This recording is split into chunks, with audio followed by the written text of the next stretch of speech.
All right, y'all. This is the Real Housewives of Atlanta. This is season 10, episode 9. Like I told you guys last week, all that kumbaya shit wasn't gonna last for long, and we was gonna get back to our regularly scheduled program of drama amongst these girls. So the episode starts off, with Portia doing this table read, with her team or whatever for two could play that game. They turned it in, to a play or whatever. And Portia is gonna be playing Gabrielle Union's character Connie. So congratulations to you, Portia. Moving on.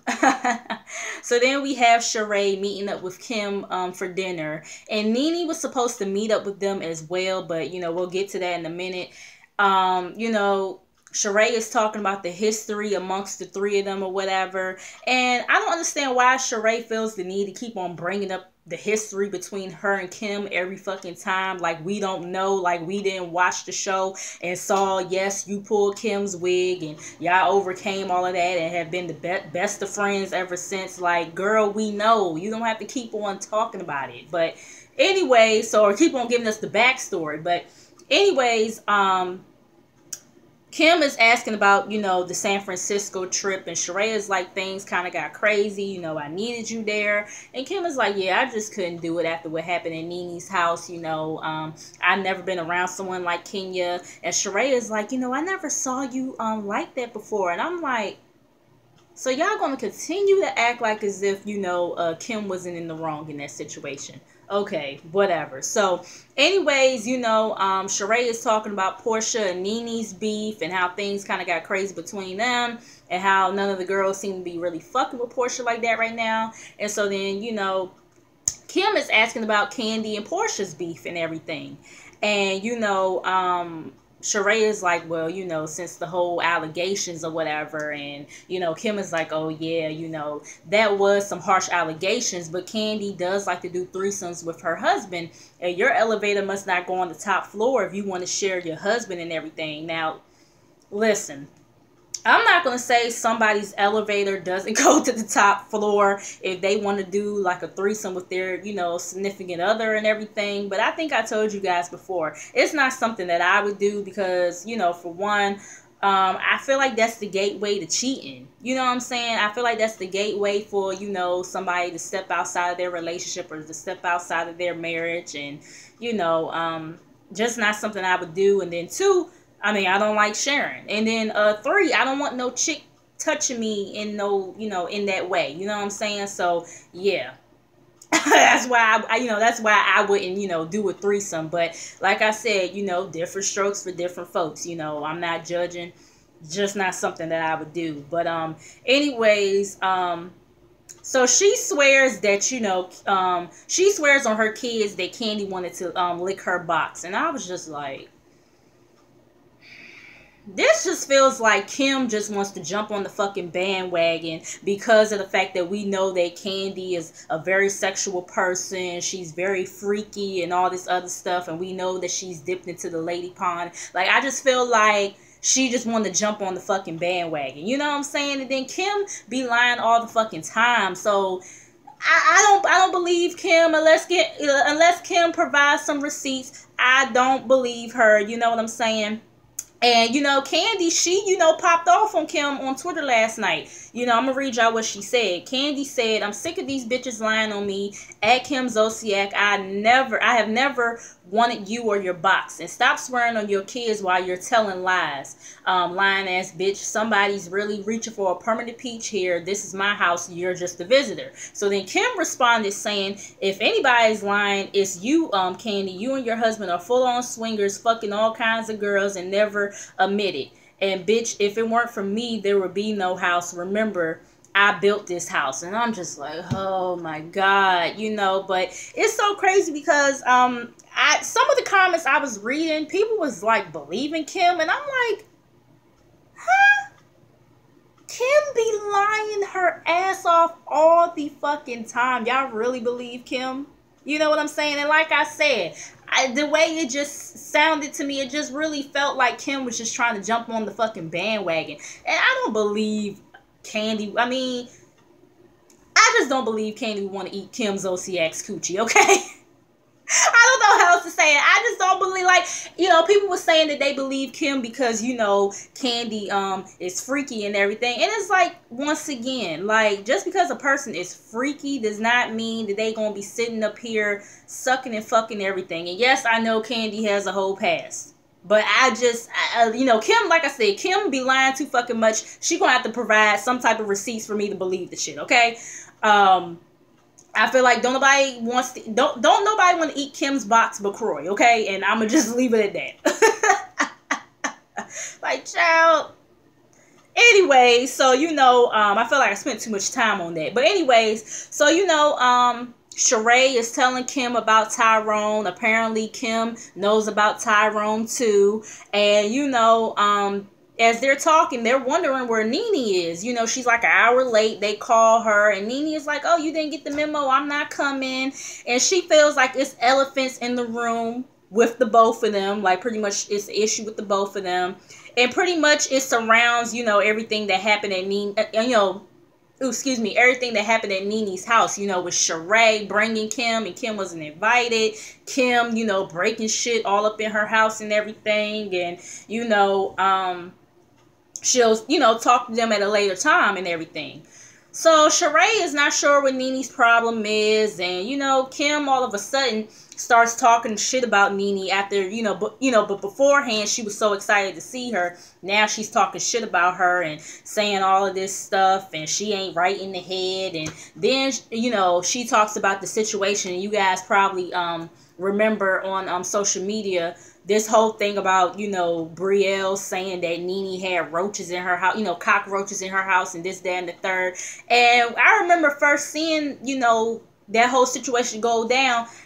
I said to myself, that does not look like no fucking cockroach. That looks like, you know, a bug that came from the outside that probably got in the house somehow. Yeah, y'all know Atlanta, you know what I'm saying, got all types of insects and shit like that. So that's probably what it was, an outside bug that got into the house. So, child, whatever. So, anyways, then we have, you know, Cynthia. She's doing like this school drive for the kids, you know, school supplies and all this stuff. Kenya, she shows up, and, you know, Cynthia's sister, Mallory, shows up.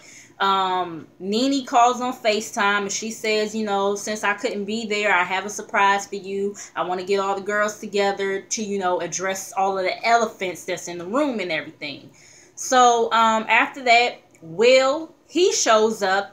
And, you know, Cynthia's getting all tingly and nervous how she gets every time this man come around. And Kenya, she's like, you know, Cynthia's acting like a schoolgirl. And I told you guys before, like, Cynthia does kind of act like a schoolgirl that, you know, has a crush on this guy. And, you know, she's 50 years old, you know. So anyways, Will is telling her that he's going to be leaving the country in a few days, and that he's going to Brazil for about a week. And, you know, Kenya is telling her not to worry. She's a beautiful girl and everything. And, you know, Kenya also says to Will, prostitution is legal there, right? And, you know, Will is like, well, I ain't concerned about that or whatever, you know, I ain't going there for that and everything. And so then Kenya pulls Cynthia to the side and tells her, girl, you gotta relax. You gotta relax. Shout out to Nori.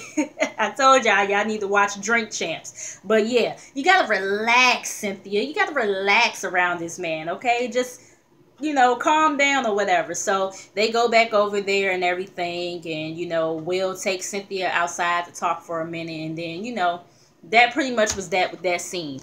Then we have Sheree, you know, Cairo, he, you know, comes home from college or whatever. He came in with some groceries and wanted to make her, you know, dinner.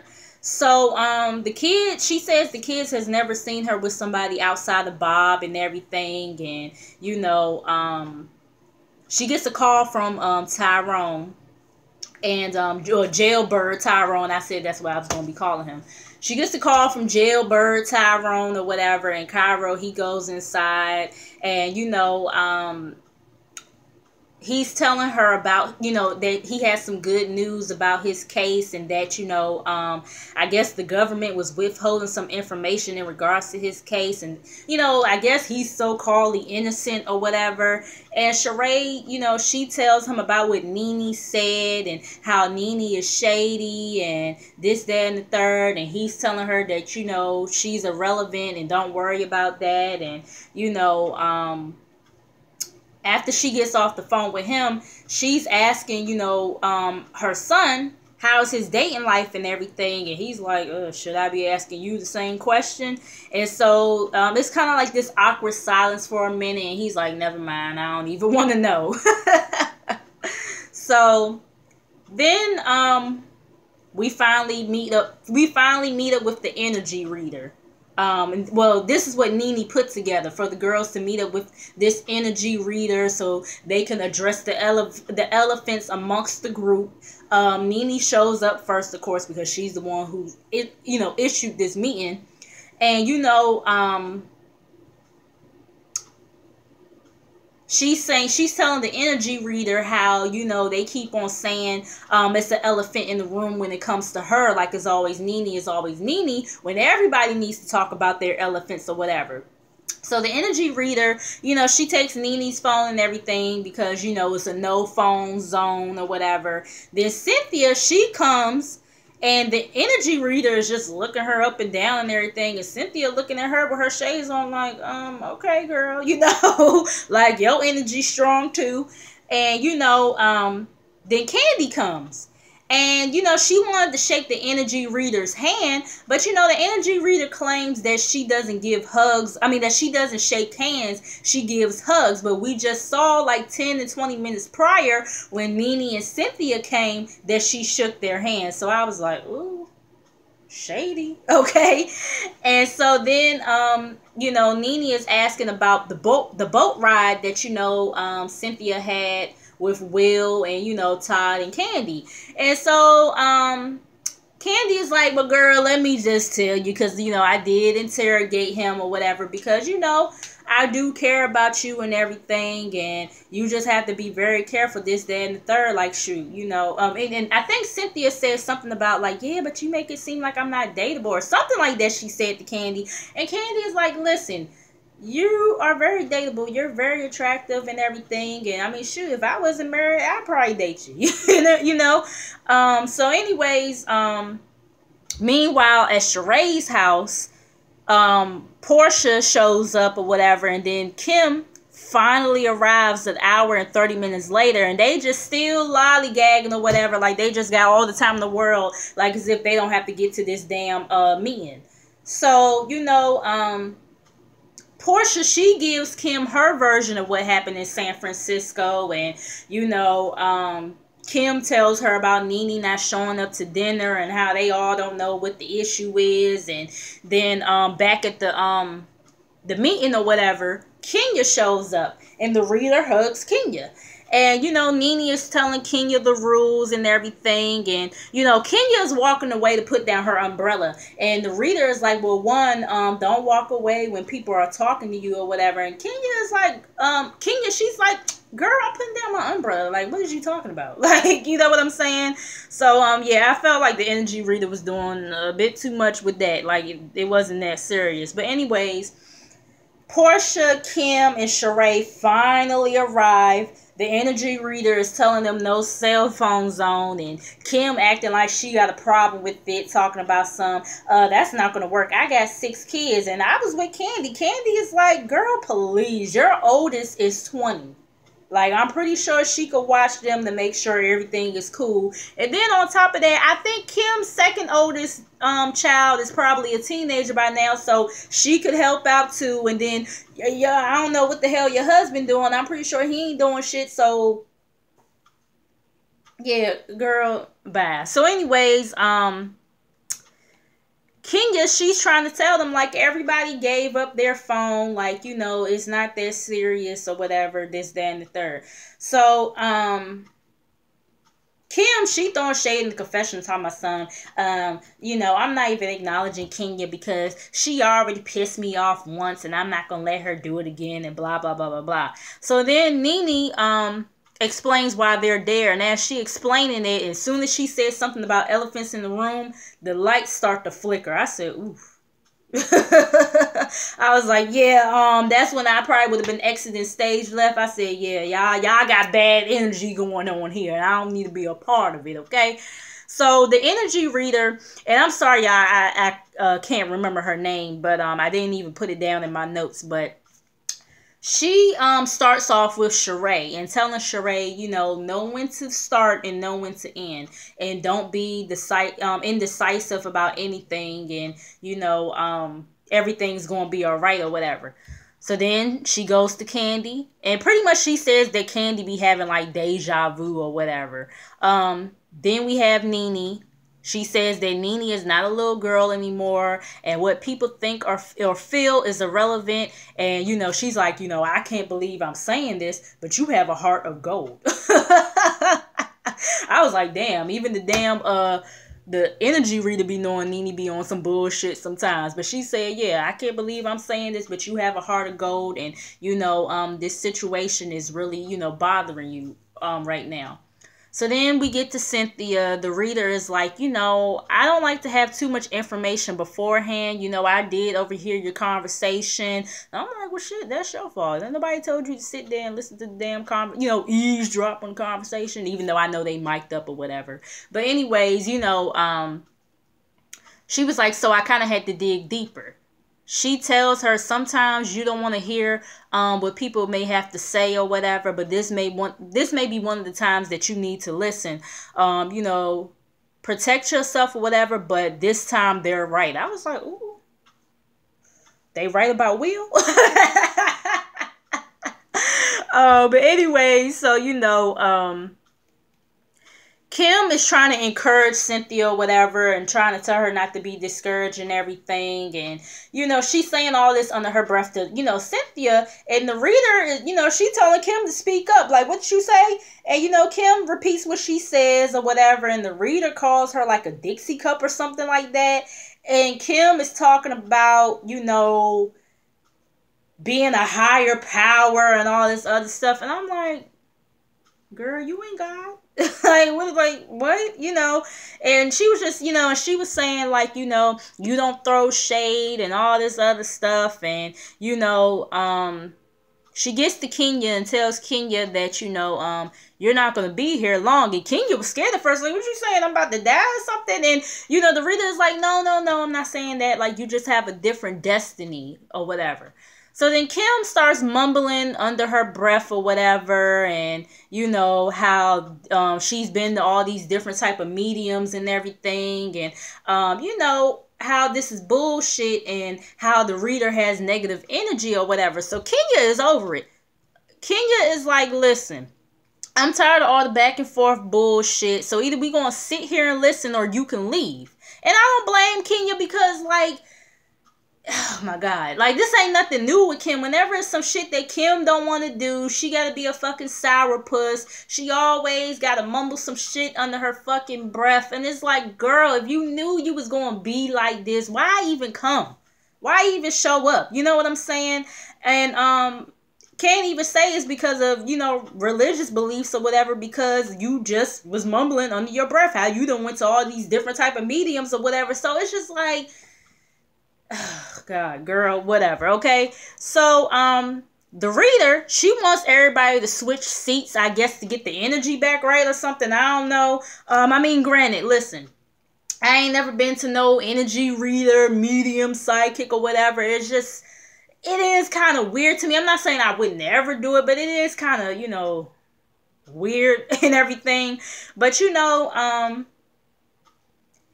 Nene is confused as to why, Wig and Go Naked, which is Kim and Portia, are holding hands. And I was looking too, like, yeah, why the fuck is y'all holding hands for? Like, y'all not on no roller coaster ride. Y'all not trying to get through no crowded club. Ain't neither one of y'all getting no type of piercing. I'm throwing examples out here because those are examples that kind of would warrant you to hold somebody's hand. You know what I'm saying? But y'all just holding hands to be holding hands. And Kim, you got the nerve to be talking about candy? Wanting to eat somebody's box? Maybe you and Portia kitty clicking. Okay? Anyway, so the reader is asking, Kim, if I was to present you with the bath, would you be willing to let me clean you off and everything? And I was just like, huh? And I was trying to, listen to the conversation, and I guess she didn't mean like a bath literally, but I guess she was trying to do something to help cleanse Kim's negative energy off or whatever. And Kim is not with it or whatever. So the reader, she's over the whole entire situation and she walks off. And Kandi is like, girl, like, I mean, I understand you, but I'm around these group of girls all the time. You know what I'm saying? So Kandi decides to take over because she feels like nothing has really been accomplished. And she's asking Portia her thoughts on the tea with Nene or whatever, because they wasn't there. And Portia feels like, she was sitting in front of somebody who doesn't give a damn and everything. And she talks about, see, Nene, just like that face you making right now is the same face that you made at the damn tea or whatever. And they showed the side by side of Nene having the same exact face or whatever. And, Sheree, she brings up, herself and Kim and whatever issue Nene so-called has with them. And Nene is like, Sheree, it's nothing that I need to talk to you about or whatever. And, Nene kind of did all of like, she did all like this or whatever. And Sheree is like, well, you don't have to say it with the attitude or whatever. And, Kenya is trying to help diffuse the situation. And so then Sheree, she was like, is there an issue with Jailbird Tyrone? And because she was like, because you got mug shots too and everything. And Nene is like, girl, a mug shot and being in prison for 10 years for being a scam artist is two different things, okay? And somebody had asked Sheree who, brought that to her attention, and Kandi, and she says that Kandi brought it up. And so Kandi, fully explains, how the conversation went down between her and Nene and everybody else or whatever that was a part of that conversation. So,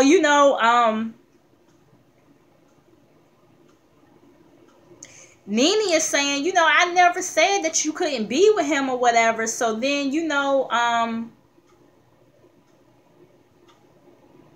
Kim had said something or whatever, and Kenya had addressed her and everything. And, Kim, like, Kim, just like I said, she kept on making sly remarks, kept on being slick, kept on thinking somebody, like, why does Kim always think that somebody wants to be her?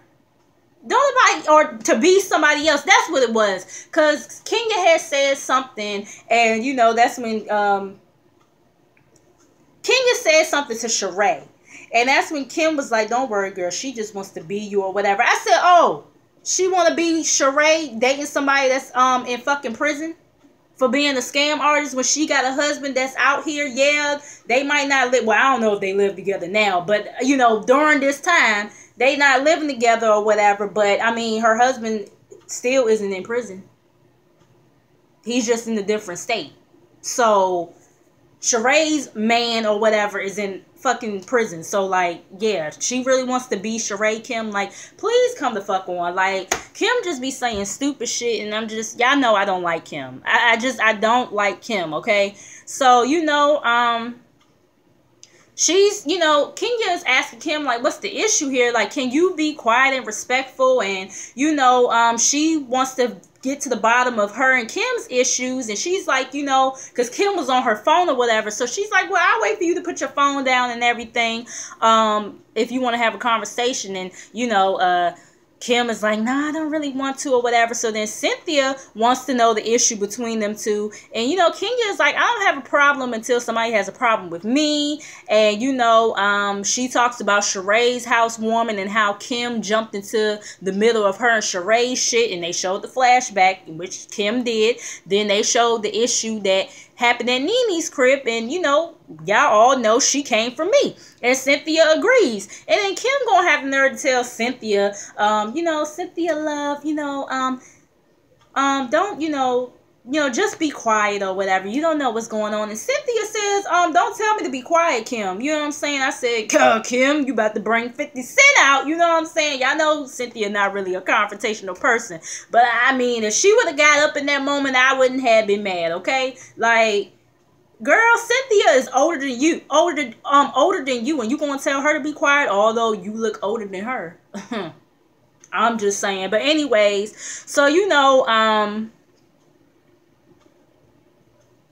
Kim Kim keeps trying to say that Kenya talked about her kids, and Kenya did not talk about your fucking kids. She said what the fuck you said on Twitter. She ain't say nothing about, you know, your son or nothing like that. She said what the fuck you said on Twitter about your daughter. So, like, come on now. And, I mean, y'all know Kenya ain't my favorite person. Well, over these last couple of seasons, I've kind of started to like Kenya, although she still be getting on my nerves. But, yeah. So, anyways, you know,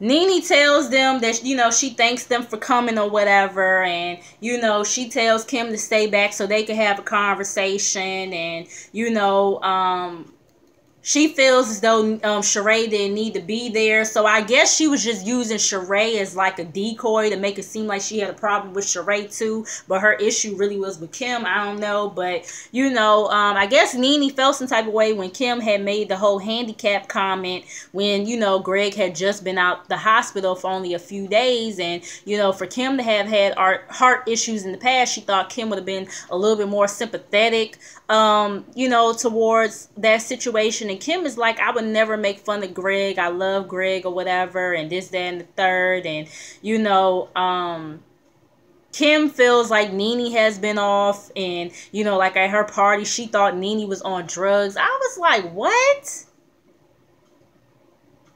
What made you think she was on fucking drugs? And Nene is like, this girl is just ridiculous. We are not on the same page. And, you know, she was like, you know, I had drinks. Yeah, like, bitch, I was drunk. I was not on no drugs and everything. And she feels as though Kim is never supportive. And that conversation just really didn't get nowhere, y'all. I apologize, you know, if I was all over the place in this video. But make sure you guys like, comment, and subscribe. Make sure you guys come back. And I'll see you guys in the next episode. All right, y'all.